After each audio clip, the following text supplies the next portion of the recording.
Hola a todos, bienvenidos al Árbol Rojo una vez más. Vamos a continuar con la saga de las religiones, y concretamente con las religiones dármicas. Recordad que ya vimos en un vídeo la religión védica, que sería el origen de todas estas religiones, y después le dedicamos una serie de vídeos al hinduismo. Bien, pues ahora vamos a hablar de una de las religiones que nació del hinduismo, el budismo. Y en este primer vídeo vamos a hablar de la vida de su creador y fundador, Siddhartha Gautama, Shakyamuni, el Buda histórico. Creo que lo primero que debemos mencionar son las fuentes históricas que disponemos de la vida de Siddhartha.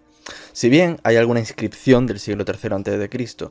y algunos textos con alguna enseñanza o mención de esos siglos, que son 1, 2, 3 siglos después de su vida, que fue fechada entre el 540 y el 480 más o menos, pues la realidad es que las fuentes biográficas que tenemos, por desgracia, son muy tardías. La mayoría son ya de nuestra era, incluso del siglo III y IV, es decir, unos 8 siglos después del nacimiento de Siddhartha, una distancia realmente muy grande.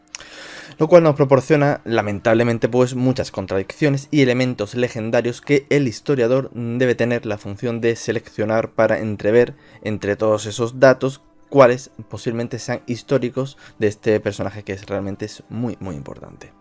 Por lo tanto, hay que descartar el material que lógicamente es fantástico, como aquel que describe el nacimiento de Siddhartha como un niño que ya nace independiente, ya sabe hablar y caminar, nada más nacer, y muestra más sabiduría que la que posee en los primeros años de su edad adulta. Por lo tanto, lógicamente, ese tipo de material lo vamos a descartar y vamos a acudir, pues, digamos, a lo que serían los restos, los relatos, los trazos que tengan más verosimilitud.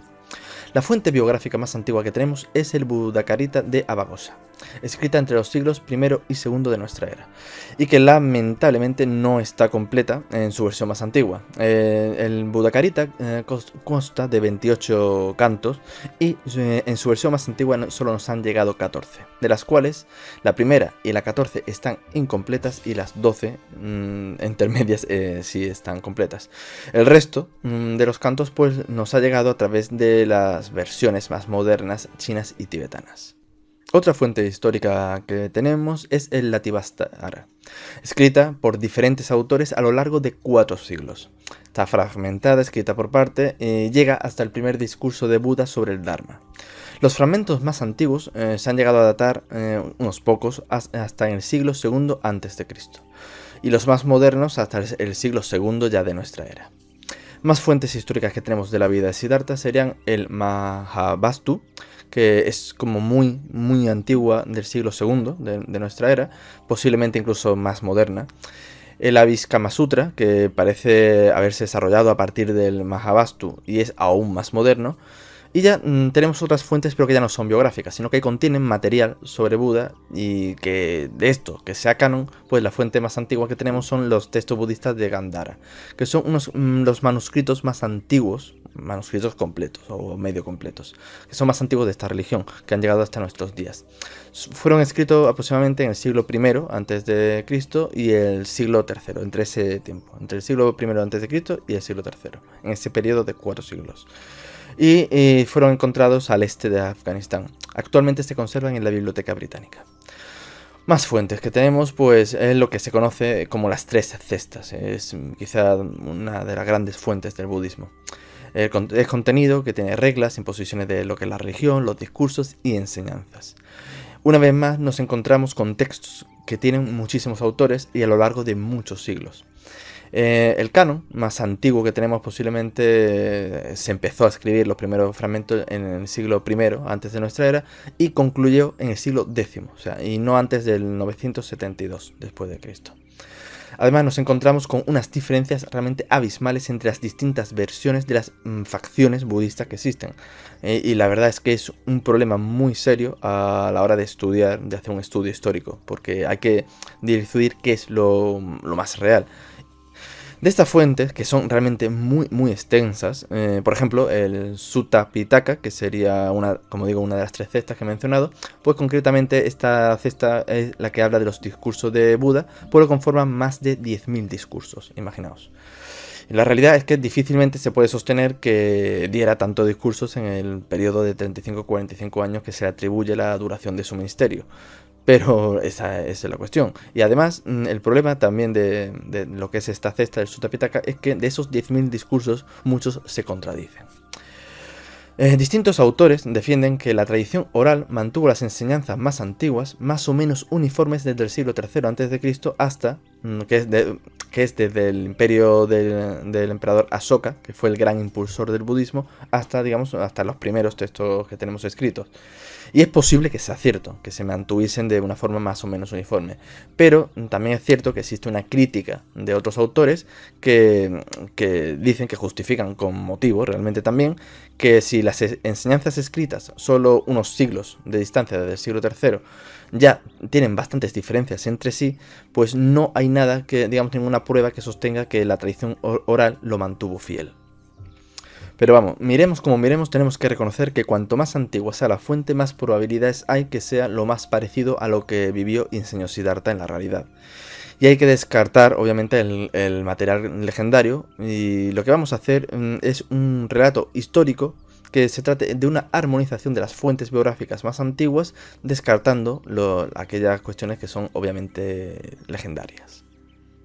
Pero antes de empezar lo que es ya con la vida de Siddhartha, contarla, hay que un poco situarse en el contexto histórico de ese momento.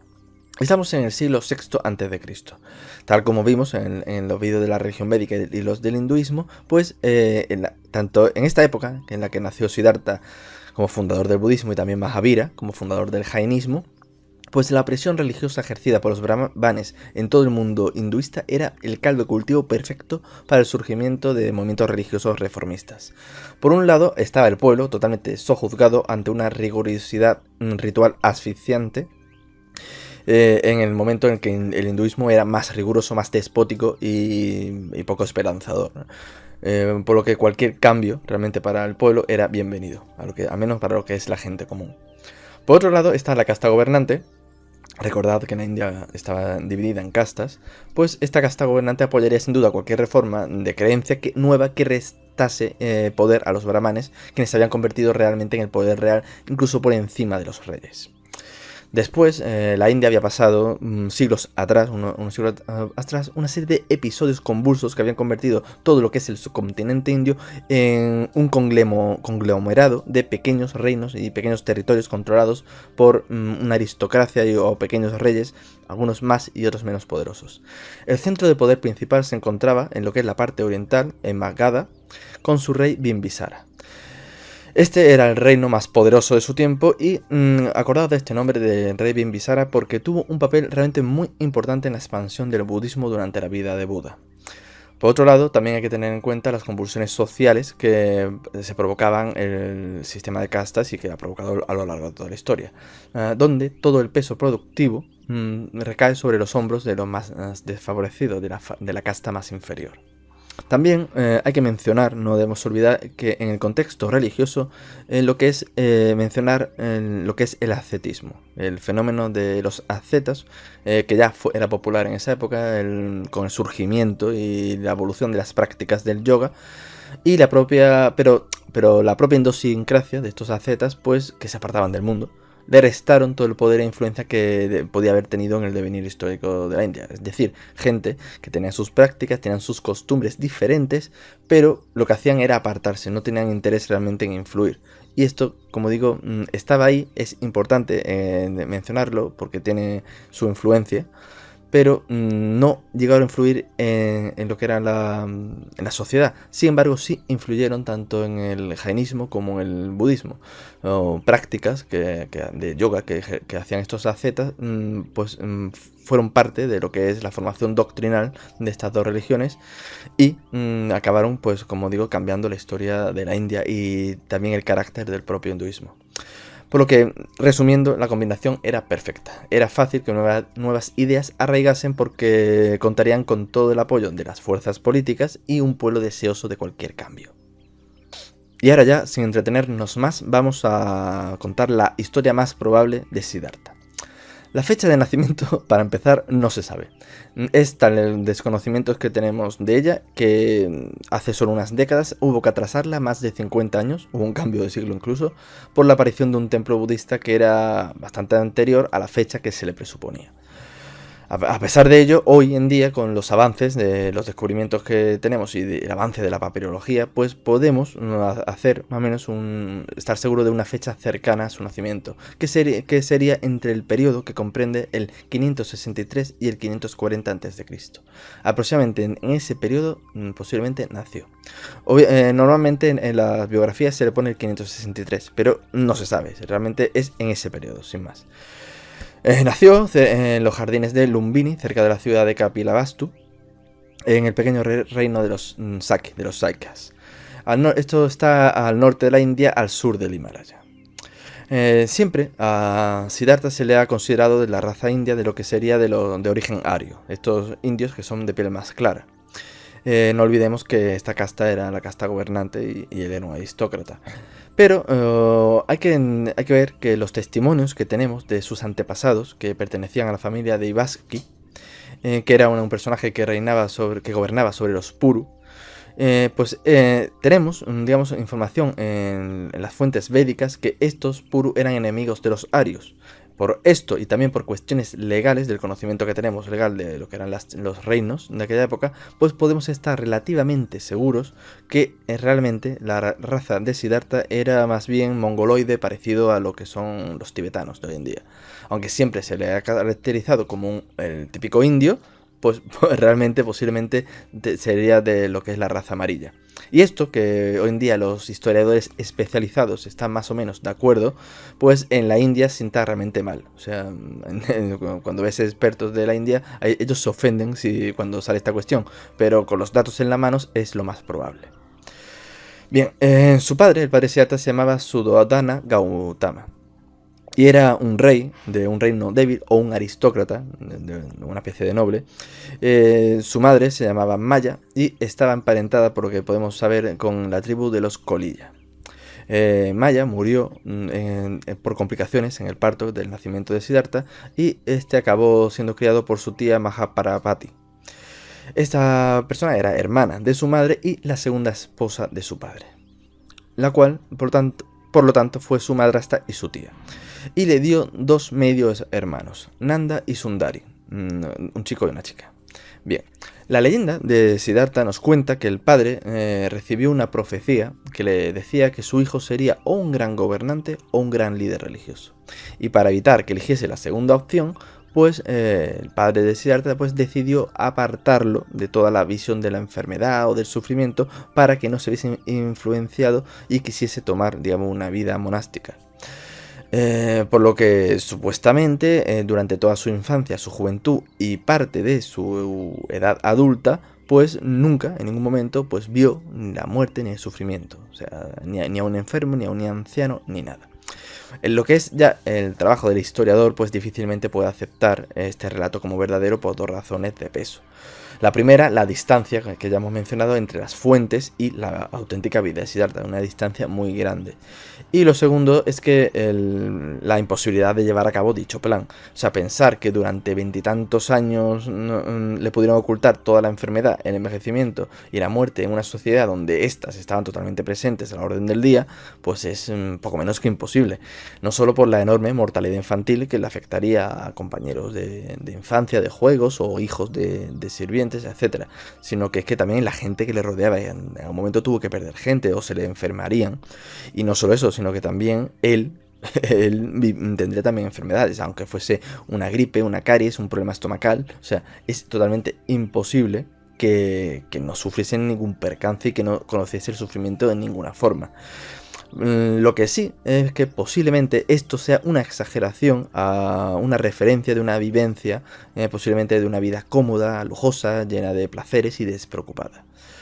Como era de la casta de los Saitrillas, es decir, la casta gobernante, pues posiblemente recibiría una educación administrativa y una instrucción militar, lo que, digamos, apunta más la imposibilidad de que no hubiese en ningún momento el sufrimiento.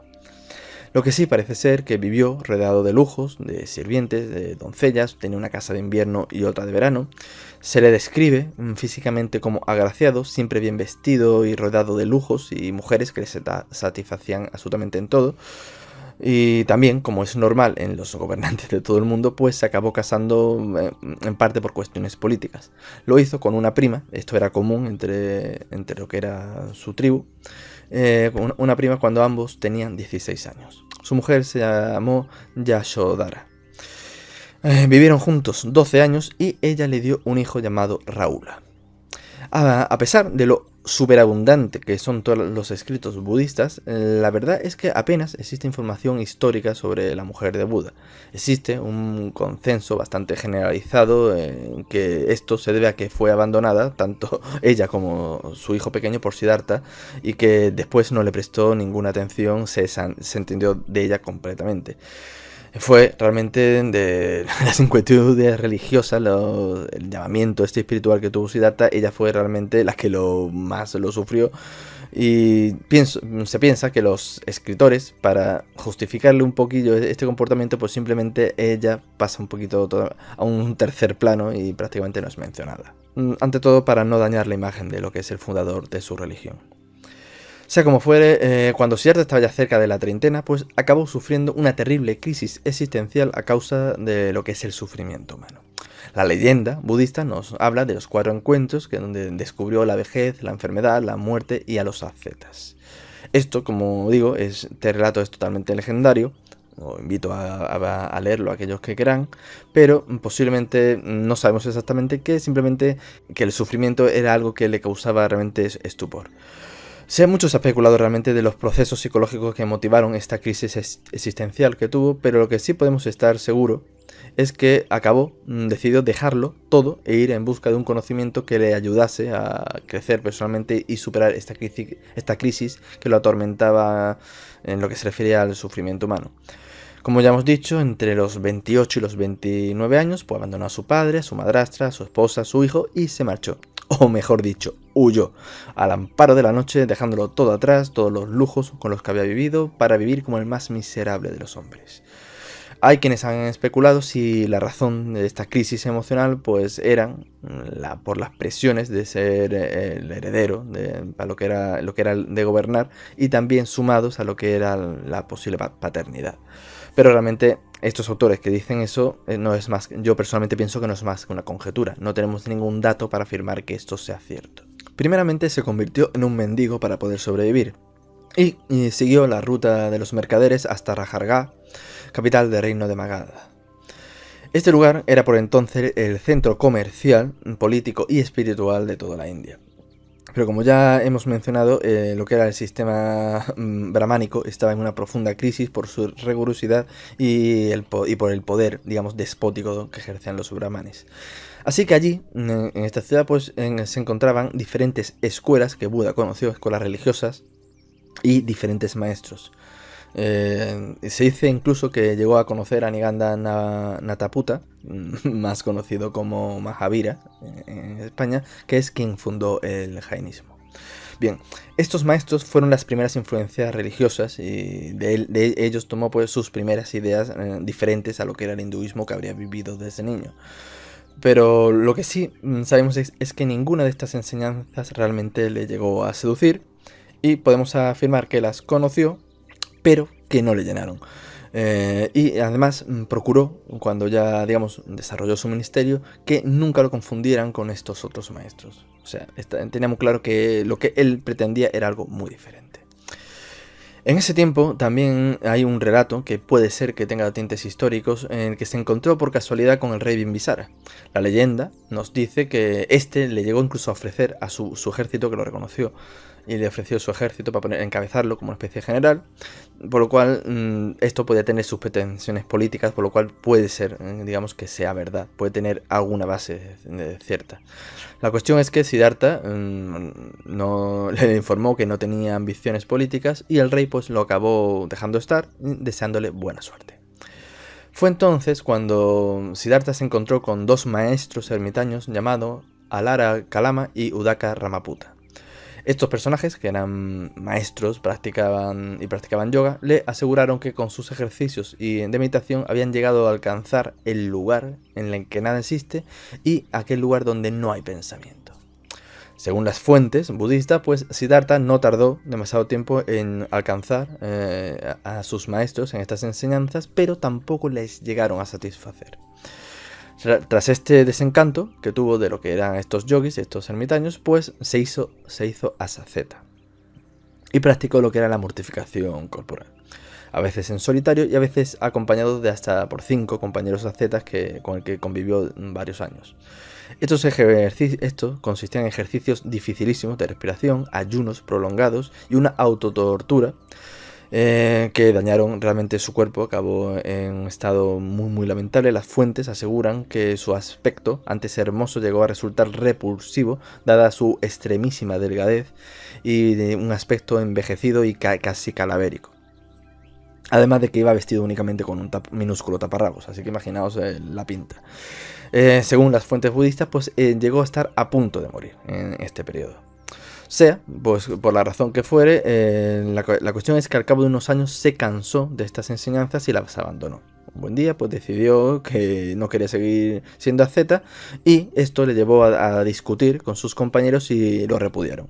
Estos 5 ascetas pues lo repudiaron.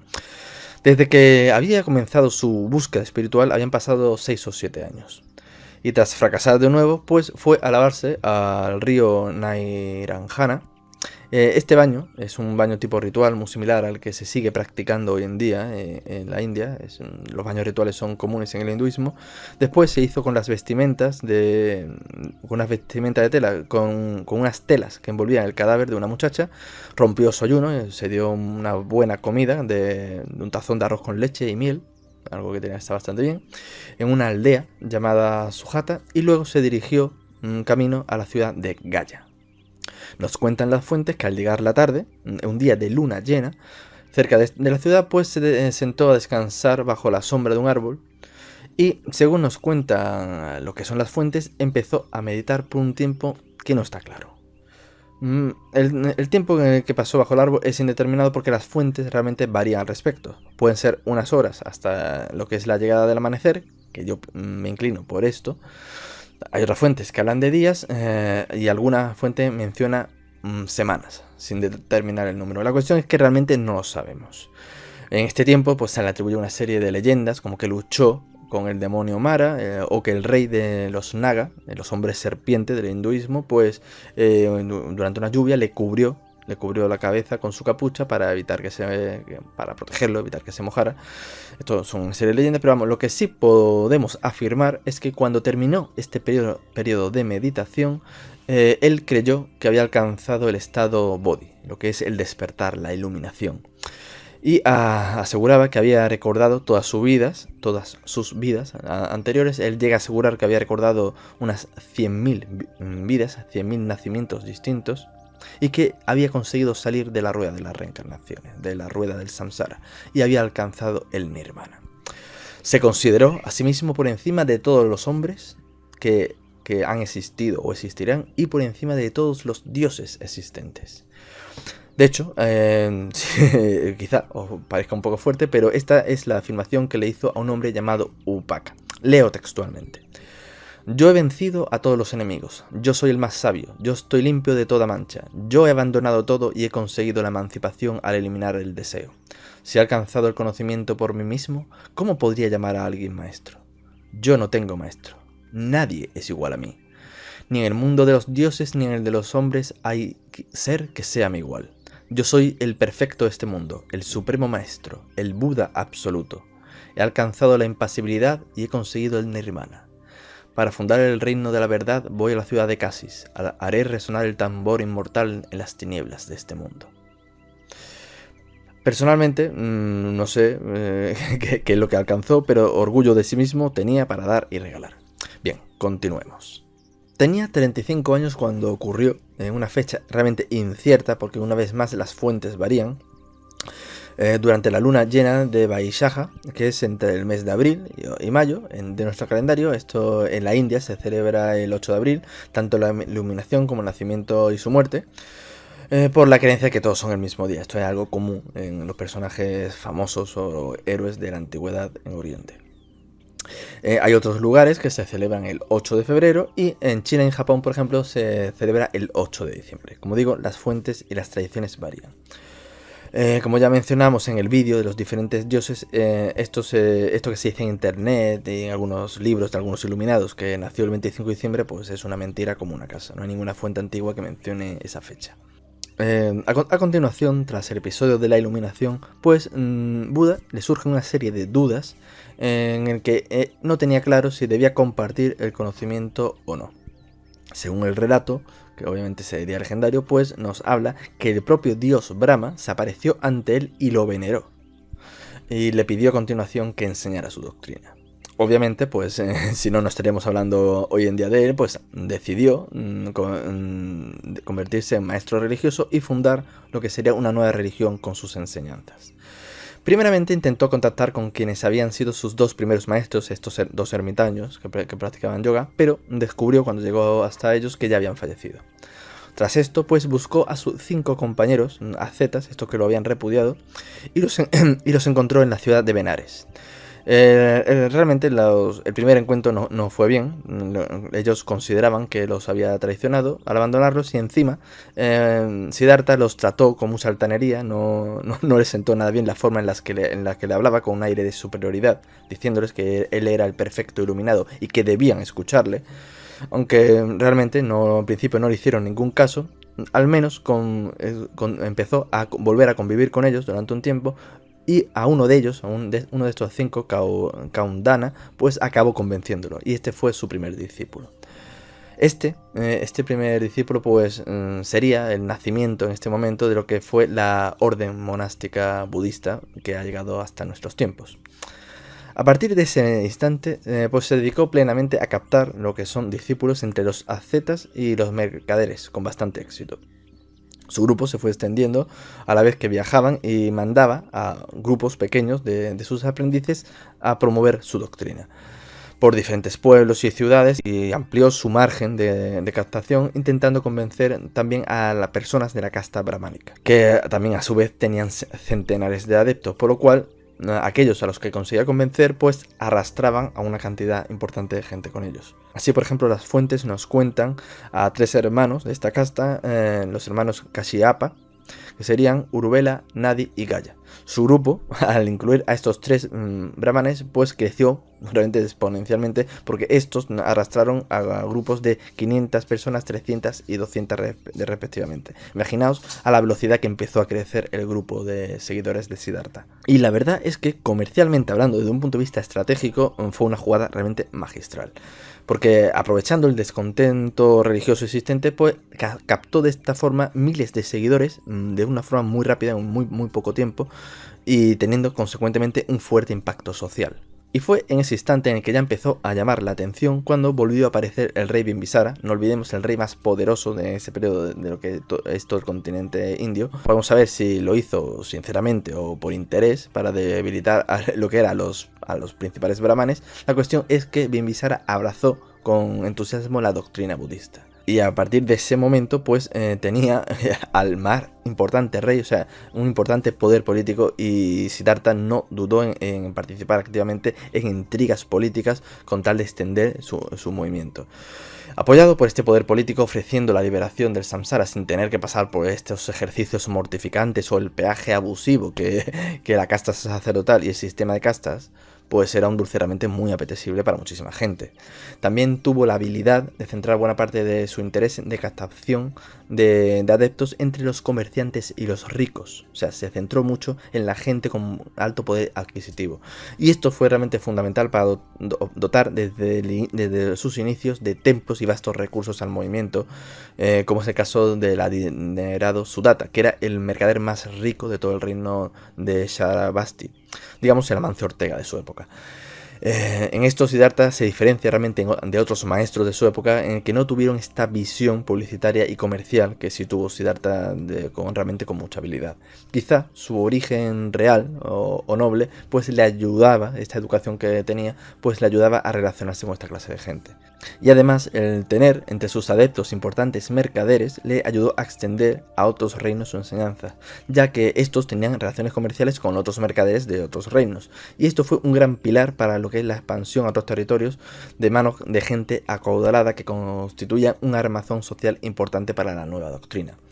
El respaldo de las monarquías, la aristocracia y los ricos comerciantes, todos ansiosos por debilitar a la casta brahmánica, y sumado a los propios brahmanes que también se sintieron atraídos por estas nuevas enseñanzas, pues ya fuese por ser realmente un sincero interés, que es totalmente posible, o por estar en consonancia a estar con la moda de los poderosos, pues hizo que el budismo se extendiera con una facilidad absolutamente asombrosa en un periodo realmente muy corto de tiempo.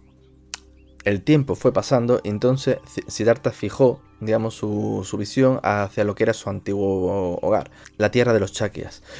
Había abandonado esa tierra siendo un príncipe y dejando atrás a toda su familia, y ahora regresaba como el iluminado, un poderoso maestro religioso con miles de seguidores detrás, entre los que se incluían pues algunas de las personas más ricas e influentes de toda la India y al poderoso rey Bimbisara. Pues bien, aún así no fue bienvenido. Realmente su prima y esposa se negó a verlo en rotundo, creo yo con motivo y con buen criterio, y le mandó a su hijo para reclamarle parte de la herencia, ya que se había desentendido de ellos durante todos estos años.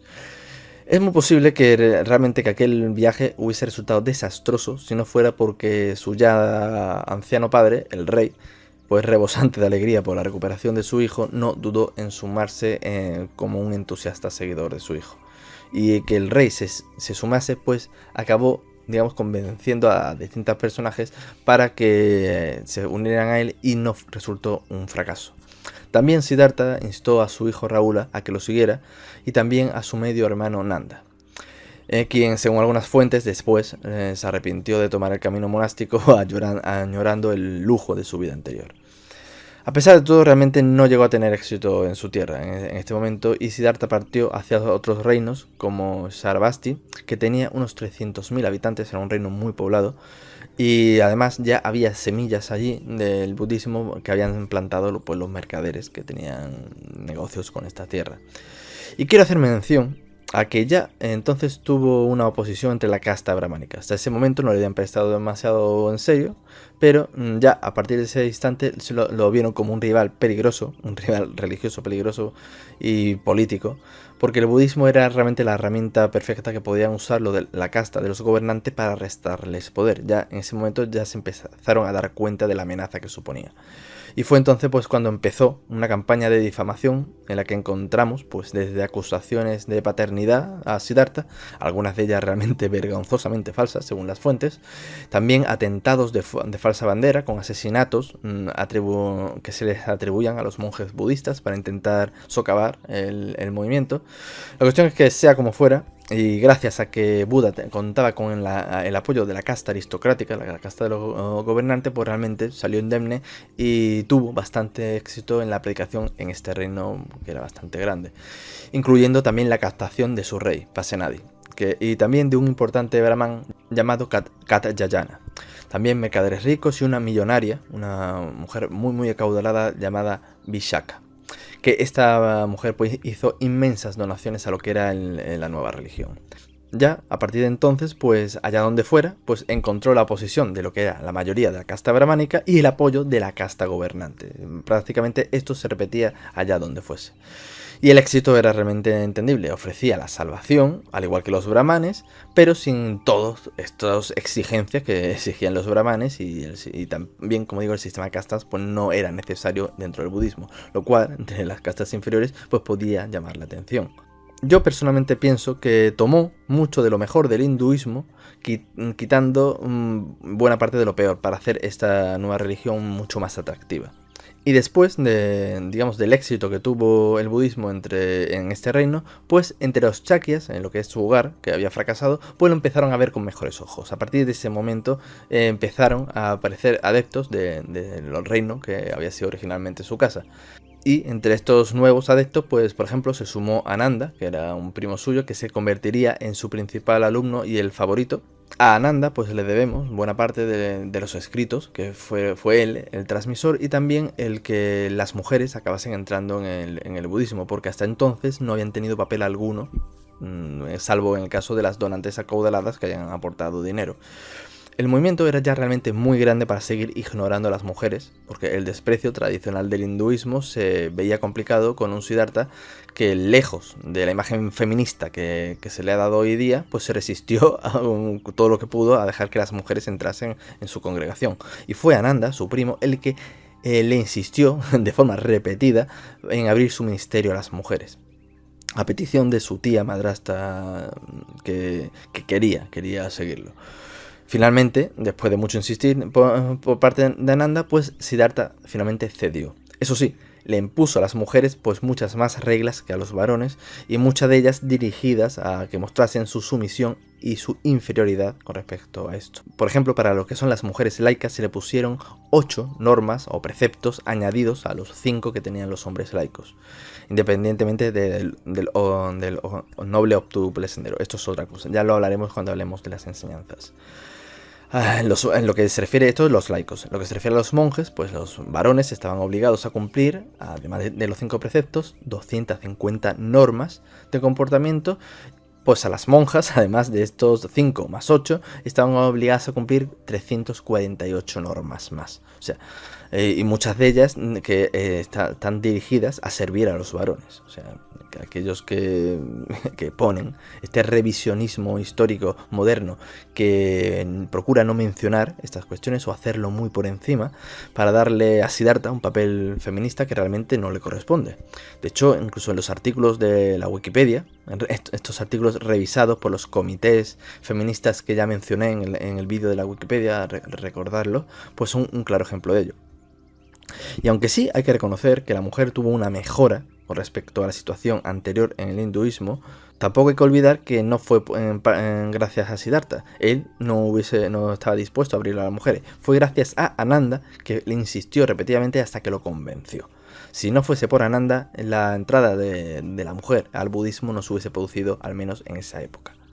Existen distintos autores, o autoras, mejor dicho, o modernas, que insisten en que las fuentes donde se mencionan todas estas cuestiones que degradan a la mujer son añadidas después, que fueron añadidos posteriormente, y que en las enseñanzas originales de Buda pues no existían. Pero esto se encuentra con dos problemas, porque si esas menciones son añadidas después, en la época de Buda realmente es que la mujer no tenía ningún papel. Eso por un lado. Pero es que si usamos los criterios que ellos usan para descartar esos documentos, pues hay que usar esos criterios, digamos, de evaluación de las fuentes históricas con todo el texto, no solo con la parte que te interesa. Y si haces esto, pues nos encontramos con que hay que descartar más de la mitad de las enseñanzas de Buda por fraudulentas. Porque no se puede hacer que tú quieras aplicar unas normas de rigurosidad para aplicar a lo que es la historicidad de un documento y solo lo hagas con la parte que te interesa. Eso no lo puedes hacer. O lo haces con todo o no lo haces con nada. Bien, vamos a continuar por donde lo dejamos. El budismo parecía en franca expansión y no parecía que fuese a detenerse ahí. Buda estaba teniendo un rotundo éxito con su estrategia y en ese instante pues parecía que podía acabar extendiéndose por toda la India, imponiéndose al hinduismo brahmaico. Sin embargo, es ya en este momento cuando la efervescencia y el frescor de sus nuevas enseñanzas pues se apaciguaron, y es cuando empiezan a surgirle realmente los problemas. El primero de ellos fue con su primo Devadatta, hermano de Ananda. Al principio era un entusiasta seguidor de Buda, pero una serie de intrigas políticas en las que estuvieron envueltos el rey Bimbisara y su hijo Ajatasattu, que era amigo íntimo de Devadatta, pues por un lado esto, y después que este ambicionó sustituir a Siddhartha a la cabeza del movimiento, cuando este ya estaba mayor, pues llevó realmente a una ruptura traumática en lo que fue en el movimiento. La acusación de Devadatta, según él, pues Siddhartha con el paso del tiempo había cambiado su doctrina, había rebajado las normas, estaba llevando un estilo de vida disoluta. Él deseaba recuperar las costumbres del principio del movimiento que él consideraba más puras. Las fuentes que tenemos, lógicamente, son budistas y descargan toda responsabilidad de Siddhartha. Pero incluso viendo solo la versión, una versión de la historia, pues observamos que la ridiculización pública que le hizo Buda a su primo fue un tanto dura, ya que Siddhartha declaró que nadie Realmente nadie estaba capacitado para sustituirle. Ni siquiera sus discípulos más avanzados como eran Maugalyayana y Shariputra, que eran para él como lámparas resplandecientes, por lo que muchísimo menos Devadatta, que a ojos de Siddhartha, y leo textualmente, producía menos iluminación que una lámpara nocturna. Pues esta humillación pública pues llevó a un resentimiento por parte de Devadatta, que llevó, según las fuentes budistas, a intentar asesinarlo 3 veces. Como siempre, como digo, las fuentes budistas hay que tenerlas en cuenta, que uno de estos intentos, por ejemplo, habla que le lanzó un elefante para que lo aplastase, y el elefante, en vez de aplastarlo, pues se acabó postrando ante él, por lo que es posible que estos intentos de asesinato pues no sean ciertos, o al menos no sean como nos han llegado. De todos modos, Devadatta no iluminaría tampoco, como Siddhartha afirmaba, porque con él se marcharon unos 500 discípulos. Aunque también es cierto que la tradición budista señala que sus 2 mejores discípulos, estos que he mencionado antes, lograron el regreso de la mayor parte. La cuestión es que para agravar la cuestión de esta ruptura, pues Bimbisara, el rey Bimbisara, fue destronado por su hijo, el que era amigo del primo. Y entonces el apoyo que tenía de este rey, del rey más importante, pues se esfumó. Y como digo, el nuevo rey era amigo del primo que Buda había ridiculizado. Y a partir de ese momento, pues hasta el final de su vida, el movimiento empezó a tener reveses. Tras estos episodios, pues su influencia en todo el reino de Magadha, que era el más importante, pues se vio muy mermada. Y además, personalmente, su movimiento sufrió una gran pérdida porque Maugalyayana, pues, que era quizá su mejor hombre, fue asesinado. Este discípulo, que era una lámpara resplandeciente, pues fue asesinado, posiblemente por orden de los brahmanes, que veían que el movimiento ya era vulnerable al no estar protegido por el poder real, y empezaron, digamos, a atacarlo de una forma más directa. Y a esta pérdida personal de Buda, pues se le sumó otra de sus más allegados, de Shariputra, lo cual le hizo, según las propias fuentes budistas mencionan, perder interés por lo que era ya la enseñanza. Buda ya le aburrían las reuniones, ya no tenía interés en continuar con lo que era la doctrina. Y un poco más tarde, para seguir acumulando desgracias, pues el rey de Koshala fue también destronado por su hijo en una intriga en la que el Siddhartha había estado implicado, porque hubo ahí un engaño al monarca que quería unir lazos con los Shaikas, con lo que es el reino de Siddhartha, y le habían entregado pues una hija del rey, pero no era una hija, digamos, real, era la hija de una sirvienta, es decir, era una bastarda, y se lo habían ocultado. Cual esto, que Siddhartha había sido consejero en toda esta cuestión, pues acabó debilitando todo lo que era la influencia que él tenía, y al sustituir a este rey, su hijo, que lo había depuesto, pues directamente este hombre invadió el reino de los Shaikas, y Buda perdió una vez más pues toda la influencia política de este reino. Y ya a estas alturas Siddhartha ya era un anciano, residía en Magadha y quiso ya al final de su vida pues volver a su tierra, al lugar de su juventud, posiblemente para visitarlo por última vez, y durante su viaje de ida pues su salud empeoró notablemente hasta el punto que Ananda, que era quien lo cuidaba, pues él declara que se sentía impotente por no poder evitarle sufrimiento a su maestro, los dolores que padecía. Y también durante una serie de peripecias que se van mostrando, que se relatan de este viaje, pues se detuvo en el que sería ya su última comida. Se ha escrito muchísimo al respecto de esta comida, pero realmente esta discusión simplemente existe por el interés de las distintas ramas vegetarianas del budismo en mantener a Buda con esta condición, porque todas las fuentes que son antiguas son muy claras al respecto. Lo que comió Buda en esa última comida fue carne de cerdo. Existen fuentes que mencionan que son hongos, pero todas estas fuentes son muy posteriores, y todas son de las ramas del budismo vegetariano, por lo cual está claro que lo tienen por interés. Todas las fuentes antiguas, como menciono, dejan claro que era carne de cerdo. Y respecto a esta comida, pues se ha dicho que si estaba en mal estado, si estaba envenenada, o simplemente que su estado de salud ya delicado, pues simplemente empeoró tras esa comida. La cuestión es que enfermó gravemente con diarreas, con vómitos y con una serie de hemorragias, posiblemente disentería, y tuvo que interceder a favor del herrero, que era la persona que le había obsequiado con aquella comida, para librarle de la cólera de Ananda, que quería un poco menos que castigarle. Buda intercedió por él, porque realmente en un principio el herrero no había actuado mal, simplemente le había obcecado con una comida que por la razón que fuese pues le había sentado mal. Ya muy debilitado, Siddhartha en este momento pues debería haber descansado para poder recuperarse antes de seguir su viaje, pero él estaba deseando llegar a su hogar, que estaba ya realmente muy cerca, y continuó el viaje estando enfermo. Esto posiblemente fue un error y no lo consiguió. Realmente en Kushinagara, muy cerca de lo que es al suroeste, de lo que es el reino de los Shaikas, pues sintió que se moría y avisó a Ananda de que le dijese a los demás discípulos que ya iba a entrar en el Nirvana. La muerte le llegó a Siddhartha mientras los discípulos estaban discutiendo sobre qué iban a hacer con sus reliquias. Las fuentes chinas hablan que su cuerpo fue envuelto en 10 mortajas. El canon Pali pues nos habla de 500 telas de algodón y lana, como si fuesen 2 ataúdes, uno sobrepuesto a otro, cubriendo un bálsamo de aceite, y probablemente pues ambas historias son leyendas. Lo más seguro que la realidad sea lo que nos cuenta una tradición que señala que fue cremado, sin más, fue quemado a los 7 días de fallecer. Esto es algo común en el hinduismo, por lo cual realmente es muy posible que esto sea la verdad. Después sus cenizas fueron repartidas entre 8 solicitantes, entre reyes, ciudades y tribus, que depositaron estos restos en distintas estupas. No vamos a hablar en este vídeo de sus enseñanzas, ya se ha alargado muchísimo, y así que haremos una segunda parte en la que trataremos lo que es su doctrina. Y para terminar, sí quiero hacer una conclusión sobre su ministerio, que duró 45 años, aproximadamente entre 35 y 45 años, en el cual pues hizo una enseñanza, realmente una reforma necesaria del hinduismo, y que provocó en también un cambio para mejor, para poder competir con él. Fue realmente un hábil estratega comercial de su doctrina, pegándose al poder, aunque esto llevó que en sus comienzos el budismo fuese un tanto elitista.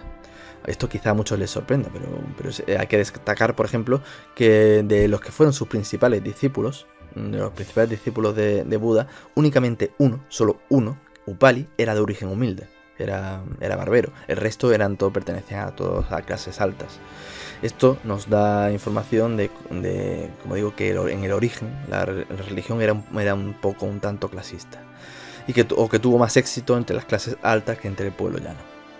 Después, aunque triunfase, digamos, en conseguir adeptos, no consiguió realmente aligerar las cargas sociales de los más humildes que sufrían lo que era el sostén social. No cambió la sociedad para mejor desde el punto de vista económico o social.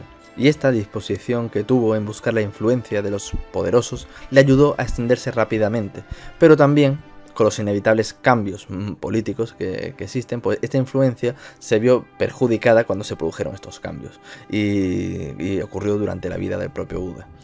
Y aquí vamos a dejar la vida de ese extraordinario maestro religioso, y en el próximo vídeo analizaremos sus enseñanzas, las del budismo original.